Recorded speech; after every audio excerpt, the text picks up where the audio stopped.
কালীতলা মাঠে আমাদের নজর থাকবে, তার কারণ কালীতলা মাঠে ইতিমধ্যেই পৌঁছে গিয়েছেন মুখ্যমন্ত্রী মমতা বন্দ্যোপাধ্যায়। প্রশাসনিক সভা হবে সেখানে এবং সেখান থেকে রয়েছেন আমার প্রতিনিধি সোমরাজের সঙ্গে একবার কথা বলবো। সোমরাজ, মমতা বন্দ্যোপাধ্যায় পৌঁছে গেছেন কিছুক্ষণ আগেই সেখানে।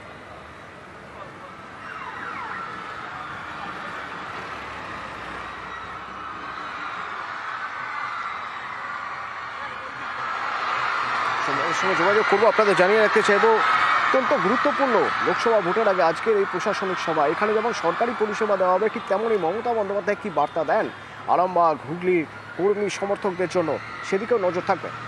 সোমরাজ প্রতিনিধি আমার সঙ্গে রয়েছেন। সোমরাজ, কি হচ্ছে ওখানে এখন?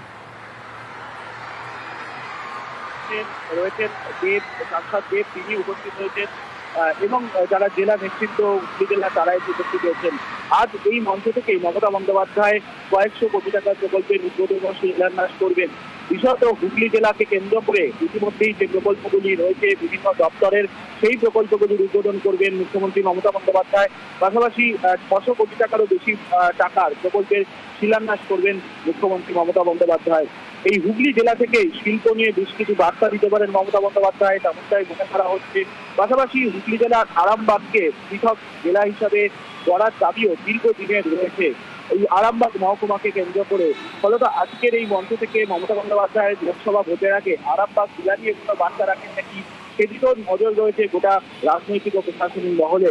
পাশাপাশি 2021-এর বিধানসভা নির্বাচনের যদি দেখানো যায়, তাহলে দেখা যায় এই আরামবাগ লোকসভা কেন্দ্রের অধীনেই মোট 7টি বিধানসভা রয়েছে। তার মধ্যে 4টি বিধানসভায় বিজেপির দখলে এবং 3টি আসনে তৃণমূল কংগ্রেস জয়ী হলেও তার ব্যবধান খুবই কম ছিল তুলনামূলকভাবে বিজেপির থেকে। ফলত এই আরামবাগ লোকসভা যে তৃণমূল কংগ্রেস তথা মমতা বন্দ্যোপাধ্যায়ের অন্যতম পাখিত্য, তাতে কোনো সন্দেহ নেই। ফলত সেই আরামবাগ লোকসভা কেন্দ্রের অধীনে আজকের এই সরকারি প্রশাসনিক সভা নিঃসন্দেহে প্রশাসনিক ও রাজনৈতিকভাবে যথেষ্ট গুরুত্বপূর্ণ বলেই মনে করা হচ্ছে।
সরাসরি আরামবাগের ছবি দেখছেন। আরামবাগ, সেই আরামবাগ অত্যন্ত গুরুত্বপূর্ণ।